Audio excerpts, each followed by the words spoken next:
2018 శాసనసభ ఎన్నికల్లో కూర్చోండి రాజశేఖర రెడ్డి గారు, నేను కొడంగల్ శాసనసభలో ఓడిపోయిన తర్వాత 2019 పార్లమెంట్ ఎన్నికలు వచ్చినప్పుడు కాంగ్రెస్ పార్టీ నన్ను పార్లమెంట్ పోటీ చేయమని అన్నప్పుడు ఇదే సబితక్క ఇంటికి వెళ్ళి ఇదే సబితక్క నన్ను పిలిచి నువ్వు మల్కాజ్గిరి పార్లమెంట్ లో పోటీ చేయి, ఎన్నికల్లో నీకు అండగా నిలబడతా అని నాకు మాట ఇచ్చి పార్టీ నన్ను ఎంపీగా డిక్లేర్ చేసిన మరుక్షణం టిఆర్ఎస్ తో మాట్లాడుకొని పోయి టిఆర్ఎస్ లో చేరింది అధ్యక్ష.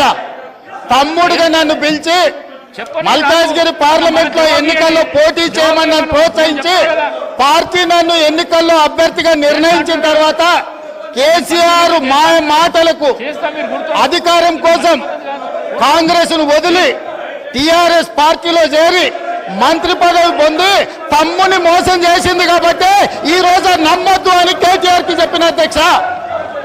ఇది నిజమా కాదా సబితక్కను గుండె మీద చేసుకొని చెప్పమని ఉంది. నన్ను మల్కాజ్గిరిలో పోటీ చేయి కాంగ్రెస్ నుంచి, నీ ఎన్నికల్లో నేను గెలిపించే బాధ్యత తీసుకుంటా నాకు చెప్పి నేను ఎన్నికల్లో నిలబడడం డిక్లేర్ అయిన తర్వాత కాంగ్రెస్ ను వదిలేసి టిఆర్ఎస్ లో చేరి మంత్రి పదవి పొంది ఈ రోజు వచ్చి మాకు నీతులు చెప్తే మేమేమన్నా అమాయకులమా అధ్యక్ష? కాబట్టి ఇవన్నీ చర్చలు. ఈ రోజు నేను ఏ మాత్రం కూడా వాళ్ళ పేరు తీసుకోకపోయినా మీరు వారికి అవకాశం ఇచ్చిండ్రు. మీరు అవకాశం ఇచ్చినందుకు నేను అభ్యంతరం చెప్పలేదు.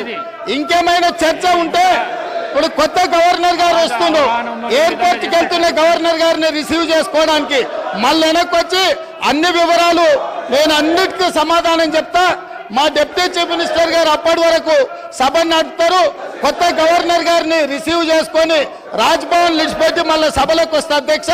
అందరికీ కలిపి సమాధానం చెప్తా అధ్యక్ష. ధన్యవాదాలు అధ్యక్ష.